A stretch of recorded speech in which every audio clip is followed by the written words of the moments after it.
بین ان یحملنها واشفقن منها وحملها الانسان. انکار وکړو د هغې د قبولیت نه او دغه ذمہواری د ادا کولو نه وېرېدل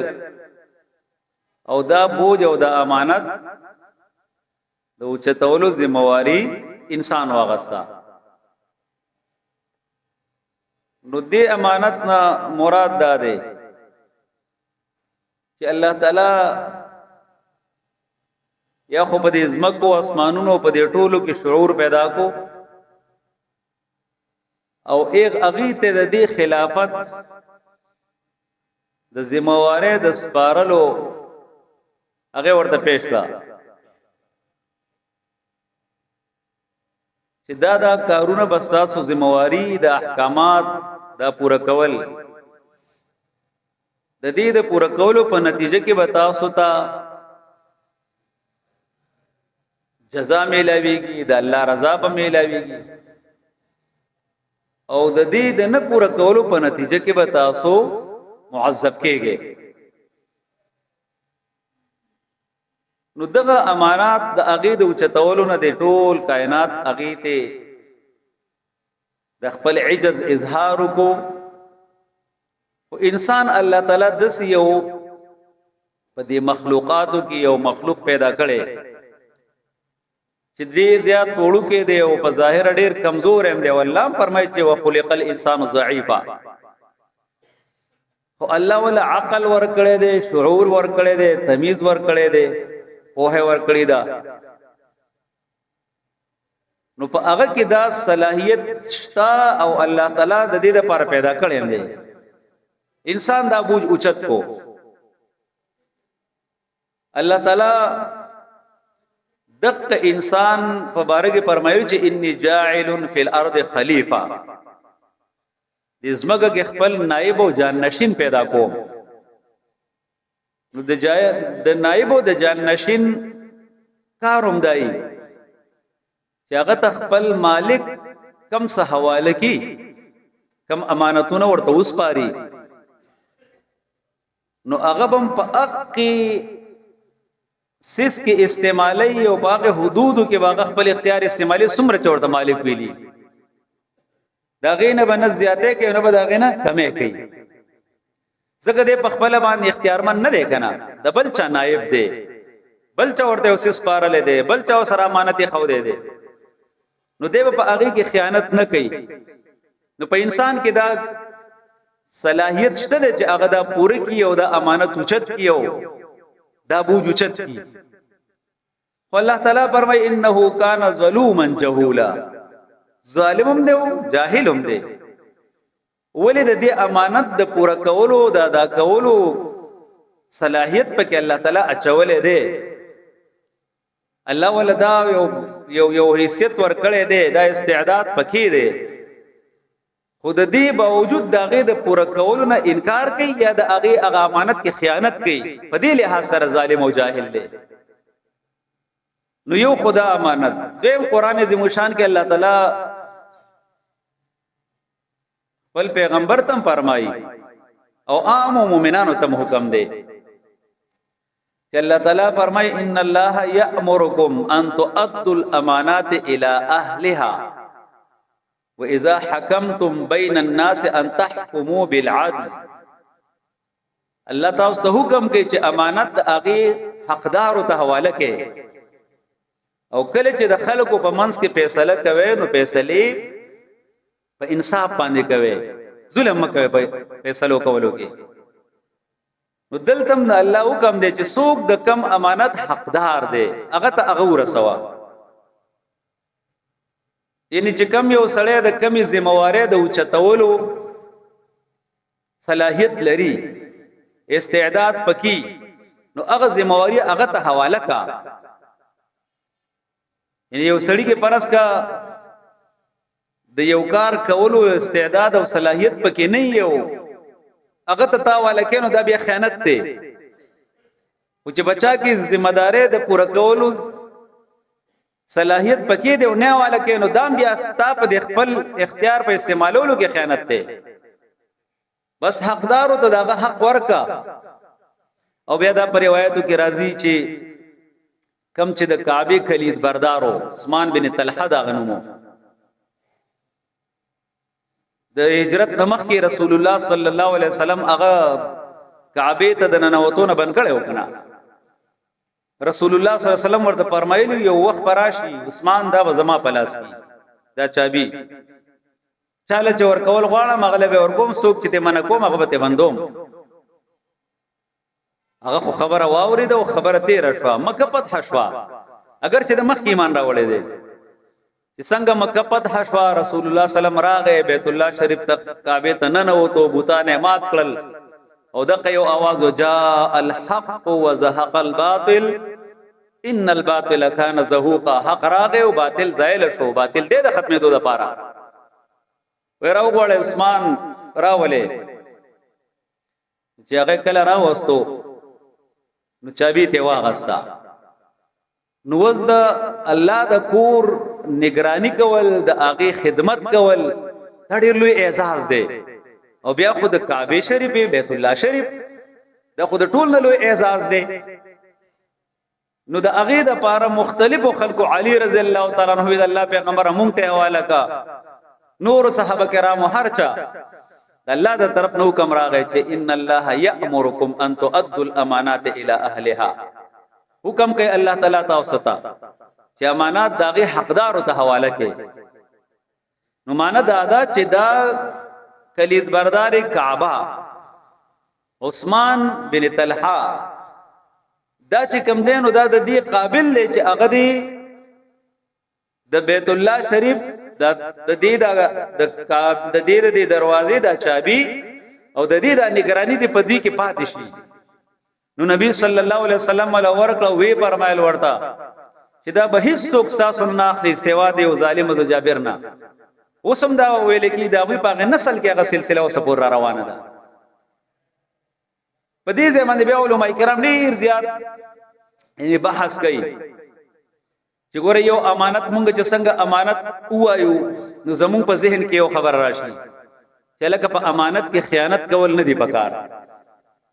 نو مونږ وایو چې د چا سره یو سیس کې خودو پیسې و سره کې خودي بل یو سیده و سره امانتن کې خودو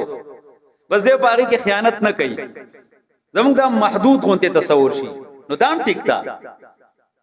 اغم چې کم سیس د سره کې خودل شو اغم اق شانتي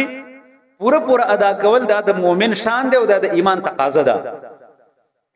د دې اهلی کتاب بارک الله تعالی فرمایي به يهوديانو کې بعض خلک داسې دي چې ګټه ورته یو دینار عمر کېږي نه نو اگر نو واپس کوي خیانت کوي پکې انکار کوي دغه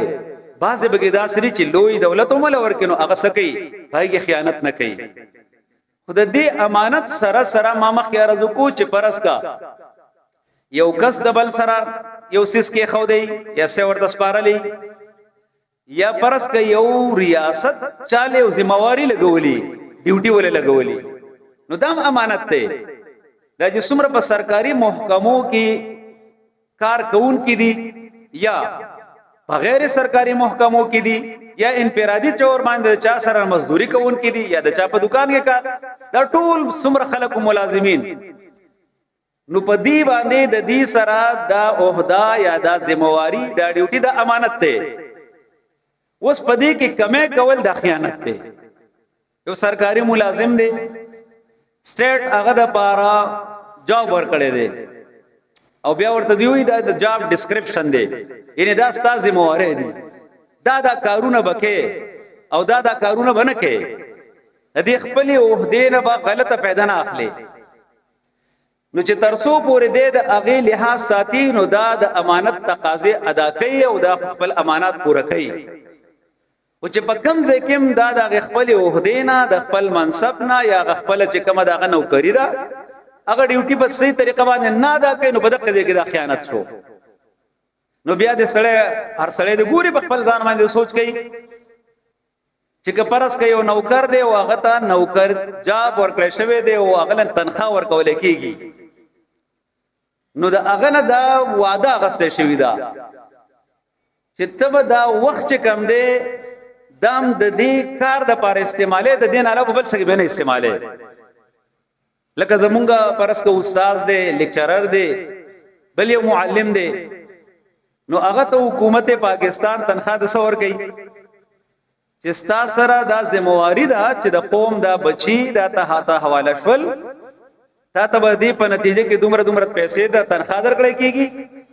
او تب په دې وخت کې د دې طالب علمانو علمی استعداد بڑھاوي او د دوی تربیت پکې اوس چې د ټیم دا استاد محترم په صحیح طریقه باندې استعمالي نو د امانت تقاضي پوره کوي او چې په کم ځای کې د باغ ډنډي ماری کې دومره د خیانت ته او دغه پوره دغه تنخواه حراميږي یو ډاکټر صاحب دی ډاکټر صاحب لا چې دا کوم تنخواه ورکول کیږي نو په دې بنیاد چیرته به سحر راځي د دې ټیم نه تر دې ټیم پورې به ډیوټي کې او صحیح خپل صلاحیت په استعماله د مریضانو ټیک ټاک تشخیص پکې او هغه ته به ټیک میډیسن لیکي او په دې کې به تسنه کې ډنډي ماری باندې کې په دې وخت کې به نور کار نه کې الا هاذا القياس زمونږ پرس کومږ یو سړی منتخب کو مشرم جوړ کو علاقه ناظم دی ام پی ای دی ام ان ای دی منسٹر دی نو د دې سره دا قوم د سوګړه په دې باندې دا ذمہواری واچول او د سره دا امانت ورکو د یو جن موتی محمد شفیع رحم الله دا د اوټ تم امانت وی اوټ امانت ته نو د دې قوم په د باندې اعتماد کو وس د دې انسان سره دا چې سمرم د صلاحیت ته نو دا د دې قوم د فلاح او د بهبود د لپاره استعمالي او دې په دې کې خپل ذاتی پسند او ناپسند نه کوي او دې چې سمرم فیصله کوي سمرم کارونه کوي نو په هغه کې بده د میرټ خیال ساتي او په هغه کې بده خیانت نه کوي نو دې ټولو خبرو ته بیا سوچ کوو نو والذین هم لاماناتهم وعهدهم راعون امانت خپل څوک ادا کوي نه الا ماشاء الله شته خلکو خو مونږ چې کله په دسه ذمہوارو باندې بیا خاص تور باندې راشو نو په هغه کې الامان والحفیظ الا ماشاء الله څوک په هغه کې پوره وخیږي او هغه د هغه د نیپوټزم نه کار نه اخلي د پیورټیزم نه کار نه اخلي او هغه په هغه کې هغه په دې دغه کې ویل کېږي رائټ پرسن پر رائټ جاب یو سړی د یو ملازمت اهل دی او یو نه اهل دی نو زمونږ په معاشره کې زمونږ چې څومره حکمرانان دي یا زمونږ د سیول سروس والا خلک دي نو اغیم چې دا څومره خپل د امانات ورته قوم والا کړي په دې کې خیانت کوي او دا غي د وجنا چې کله زمونږ په ذمہوارو باندې نه اهل خلق راغلا نو قوم د تبعی سر مخامخ ته مونږه روبه زوال یو ترقه طرف ته مونږ نه ځو دا د رشیا یونایټډ یو اس اس آر به ورته وي پدې کې یو کسو غټ لوی افسرو هغه وی د امریکای د سی ای ای د لپاره کار کو یعنی پارځه کې جاسوسان موجودي خلق خپل دا غوینه ساغسي غدارانه به پیدا کړي دا وطن سړی په دې وطن کې ډېر خلک شته دي موجود دي کم چې د نظریه پاکستان او د نظریه اسلام او د دې وطن د دې د هر یو څه هغه مخالف دي خو بظاهر باندې په پاکستاني سی ای ای بوله پیسې ورکړي کې جی بي بوله پیسې ورکړي راواله بوله پیسې ورکړي تر موساد والا بوله پیسې ورکړي نو په ظاهر باغه پاکستاني خو کار بداغي د پاره کوي نو اغم لګیاو خو په دمانه دا خبره دا به ثابتې دل نه چې د رشیا خلاف سکار کې د امریکای د پاره ریټایر شو لاړو په امریکا کې دی راشو د هغه د رشیا چې کم د هغه کې جیبی د هغه اهلکار په سلاړل او ورته وی چیرې مونږ خو پتا باندې دا خبره ثبوت تر رسیدلی و چې تدا کار دغه پاره کې خو مونږ سره پروف نه وته ولا سکار کې هغه چې ما ول هیڅ کار بل نه کو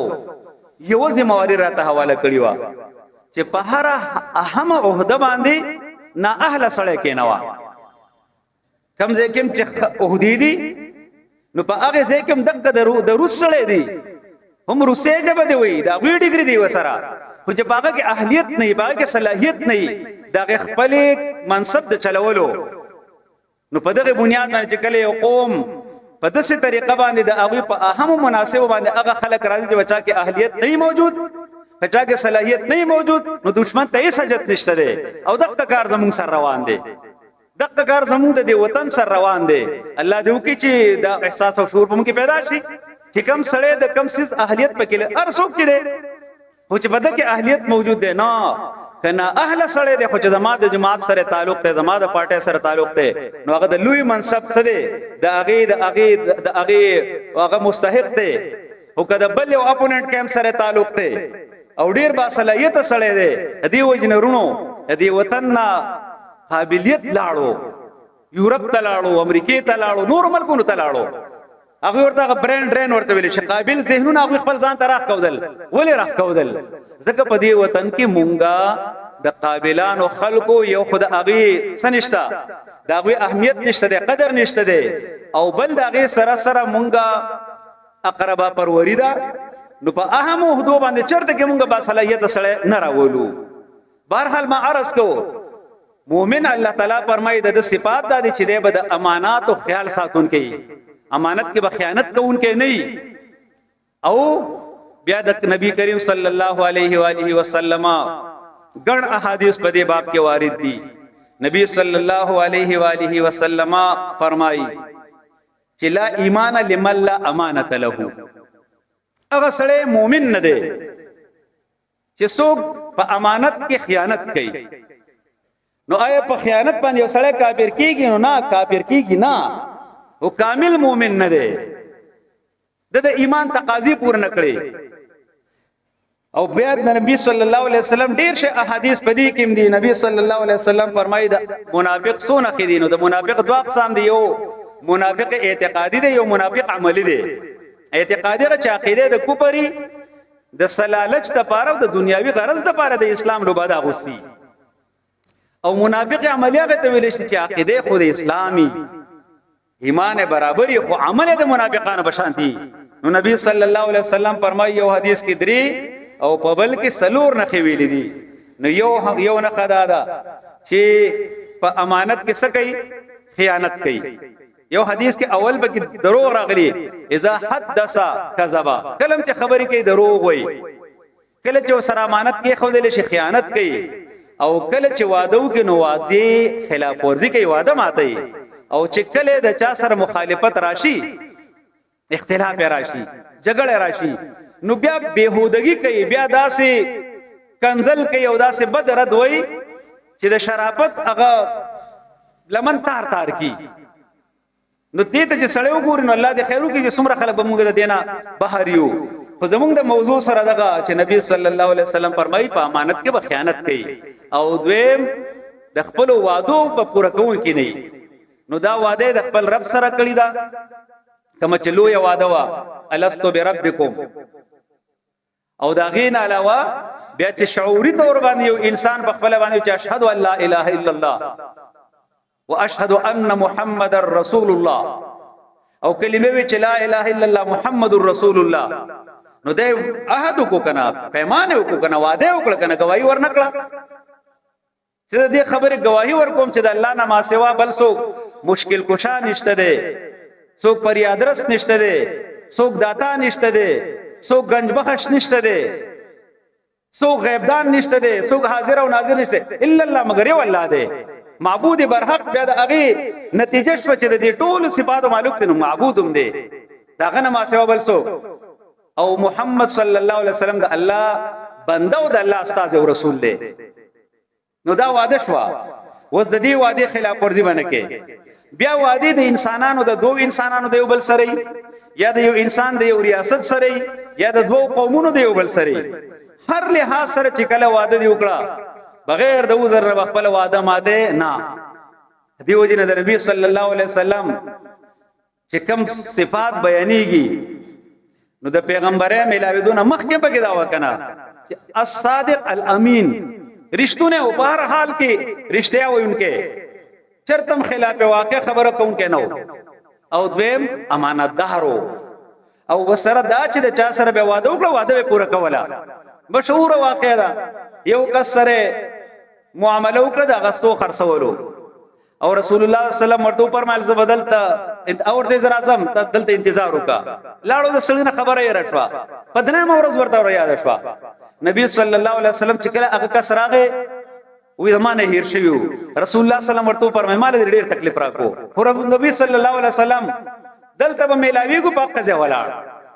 وسخو د وادو پورا کون کی څومره خلک به موجود وي نبی صلی الله علیه وسلم فرمایي چې دا د منافقت علامت ده زمونږ چې کله د ریاست مشر دا خبره کوي چیرې دا وادي خو د قران ټکی نه ده نو د قران ټکی نه ده والذین هم لاماناتهم وعهدهم راعون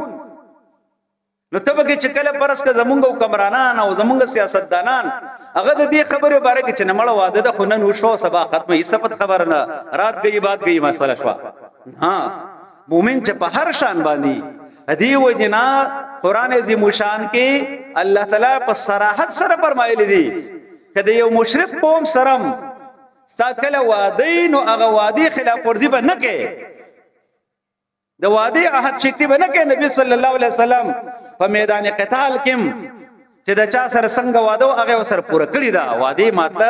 ماتول د نه دی کړی د مؤمن شان بدای بل صفت ده چې څنګه اماناتو کې خیانت نه کوي د قشان بخبل وعده پوره کوي وعده ماتي نه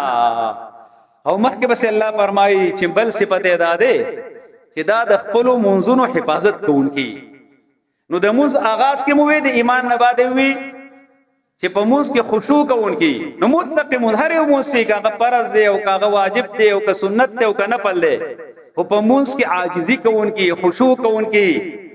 هغه کې حضور قلبی سره موږ کوي هغه باندې موږ سماروزات رس کړو وس الله فرمایي د ټولو منځونو حفاظت کوونکی ان معنا ماده دادا چې د موږ آداب د موږ شرایط موږ په خپل اوقاتو کې موږ پاک په طریقه باندې کوي کم چې الله تعالی په د باندې پرس کړي په خپل وخت باندې کوي نو د موږ په باره کې موږ مخکې رس کړي ورونو چې په دې ډیر زیات کوشش کول پکار دي موږ په باره کې موږ نه کول الحمدلله زمونږ د پښتنو موږ گزار ډیری الحمدلله الله دې نورم ډیر کی خو موږ د الله حقيقي موږ گزار جوړل کی کم موږ چې الله ته مطلوب دی کم چې د الله پیغمبر صلی الله علیه وسلم موږ ته خود له دی او پدې کې بیا به دا خبره کو کله به غیر ملګریو چې رب دا په تکرار راځي نو دا تکرار نه دی دا خو چې کله راشي نو بیان به کو چې کله پدې مونږ کې د الله د پیغمبر نه کومه طریقه ثابت هي هغه طریقه باندې مونږ کول نو څوک په یو طریقه باندې کوي څوک په بل طریقه باندې کوي دې ته تنوع په عمل کې ویل شي نو پدې باندې جګړه کول او دیو بل سره دا کار باندې کوي بس تا چې څنګه موږ ذکر د احادیث کې بیان شوی دی علماء کرام را نقل کړي دغه تفصیلات هغه طریقه باندې کوا خو د موږ حفاظت موږ بدا سکو ځای کون کې نه دیو جن عمر فاروق رضی الله تعالی عنہ بخپل عمال تلکل زما پنځ باندې ستاسو د ټولو ذمہوارو کې د ټولو نه اهم ذمہواری صدا هغه د موږ قائمول دي اقامت الصلاه ته زګه چې چا دا قائم کو دې حق ادا کو نو نور چې کم پاګه باندې پارایز دی هغه په دور جه اولا پوره کی او کدی پوره نه کو نور بم ځای کی قران عظیم شان کې الله تعالی د مسلمان حکمرانانو پس ذمہوارو کې دا بیان چې الذين امكنناهم في الارض اقاموا الصلاه واتوا الزكاه وامروا بالمعروف ونهوا عن المنكر کله ول مونږ اختیار ورکو طاقت ول ورکو اولنې کار به سي اقامت الصلاه موږ بقائمي نو اقامت الصلاه ستویل شیرونو اے موږ قائمول دي اداء الصلاه اداء قائما دائما موږ قائمول کامل او دائم اے بیا هغه موږ قائمول دي ته ویل شي چې پرس کې مسلمان دی مؤمن دی نارینا نو رسول الله صلی الله علیه وسلم فرمایي لا صلاه لجار المسجد الا في المسجد د جمعه د گاونډي موږ د جمعه نه بغیر نه کیږي یعنی تاکید دی په دې باندې الله تعالی جو سمرم فرمایلی دي نو اقیموا الصلاه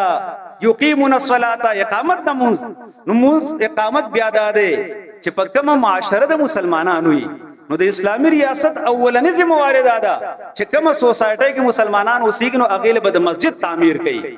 د رسول الله صلی الله علیه وسلم سیرت هم دغه ده قباء تلاړ او سور زب کې ایثار شو نبی صلی الله علیه وسلم مسجد قباء جوړ کو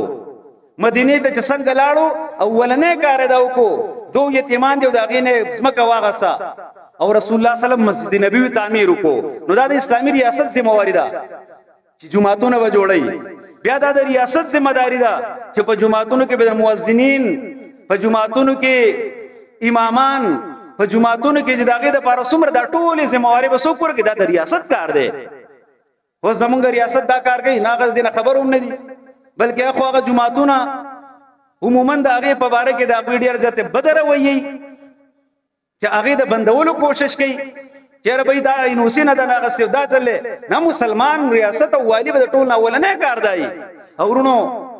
دی مسلمانانو کار ذمہواری دادا چې دا کم امامي کم مؤذنی کم داغه نگرانی کوونکی نو هغه خو به انسانانی کنه نو داغه به ضرورت نه، نو دا ضرورت په څوک پوره کوي؟ دا د ریاست ذمہواری ده، دا د حکومت ذمہواری ده چې حکومت دا نور ډیر لوی لوی کارونه کولای شي. نو امامانو له تنخانه کار نشي ورکولای،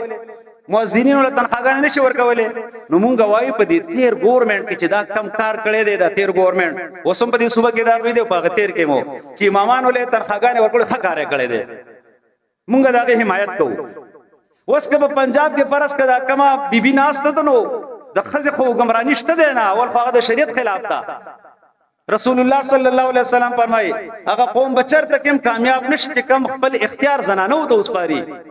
خزه ګمرانانه، نو هغه خو بدترین ده. خدا کار خو ټیک دی کنه، دی خو موږ حمایت کوو چې امامانو لپاره هغه سکی اغویلا اعزازیه مقرره نو موږ وی پرمننت جاب دی ولور کی، دا بهترینه خبره ده. ها ګوره دا یاد ساتي د خپل باندې نه اخلم او زما هغه تنخواه تما اپلایم نه کړی خدا سنه چې سړی و چې لګه د جیب لرازي نه دا کار ښه کار دی. نو چې څوک هم ښه کار کوي موږ هغه اپریشیټ کوو، څوک هم بد کار کوي موږ دا کنډیمینیشن کوو. هغه ارسو کی کاینو من کانا خو په ښه کار کوي نو دا معرض کو دا د اسلامي ریاست ذمہ داری ده. نو الله د اسلامي حکومت قائم کړل کی دستورم اسلامي دی، حکمرانان هم غیر اسلامي دي. دا څومره چې ترمیمات کوي دا ټول غیر اسلامي دي، غیر شرعي دي. 26 فیوینی ترمیم دی او 27 فیوینی ترمیم دی، په دې انسان په کړه دی غیر شرعي دي. هیڅ چا لپاره استثناء نشته، امیونټي دی هیڅ چا لپاره نشته. د الله د پیغمبر ملګری دي کنه، دا چې کوم خلفای راشدین دي دغه بشان عظیم انسانان په دنیا کې پیدا کېدي شي نشي پیدا کېدي. عمر فاروق رضی الله تعالی عنہ ناس ته په دې ځای باندې خطبه ورکړي، مسجد نبوي کې موجود دی. یو کس پسې پاسې دو چې امیر المؤمنین په غنیمت کې چې دا کم مال میلاو شوی په هغه کې دا صادر میلاو شوی، نو هغه صادر داسې و چې د یو صادر نه کمی سو کورته نه جوړې ده. تاته کورته څنګه جوړ کړی دا؟ یعنی د دریو بر اعظمو 22 लाख مربع میل ځمکه باندې ریاست قائم دی، وړو کې حکمران نه دی. عمر فاروق رضی الله تعالی عنہ باندې احتساب برسر عام کوي. نو زوی ناست عبد الله بن عمر رضی الله عنهما هغه پاسې دو هغه وی چې ما د خپل حصے صادر خپل والد سے محترم لور کو، نو هغه دغه دوه صادرونه پورته جوړ کړه. نشته د هیڅ د لپاره استثناء، جج د لپاره استثناء ده، د جرنیل لپاره استثناء ده، لایف ټایم استثناء ده، د صدر د لپاره استثناء. وای کوم خبره کې دا غیر قانوني غیر شرعي خبرې دي. دا په د یو بل سره منازعه نه راغلي. زرد علی رضی الله تعالی عنہ ورکه شوی دا امیر المؤمنین دی، د پیغمبر صلی الله علیه وسلم د ترز وی دی. نبی صلی الله علیه وسلم علی فی الجنه 10 مبشره کې شامل دی. او هغه قاضی ته شکایت کو دا زره زما ده، يهودي راوغختو او استاد سره څه گواه دی؟ څنګه چاول به گواه پیش کې گواه پیش کو یو زوی دی یو می غلام دی، گواہی رجب کړه. د غلام گواہی د بچی گواہی ستا پر ناقابل قبول ده، دا نه منظورېږي. زره چاته والا شو يهودي دا والا شو، او ابقى يهودي د دې عدل او د انصاف په وجه چې دا تقاضي پوره شوي هغه اشهد ان لا اله الا الله واشهد ان محمد رسول الله. دا اسلام دی. نو عرض می کورونو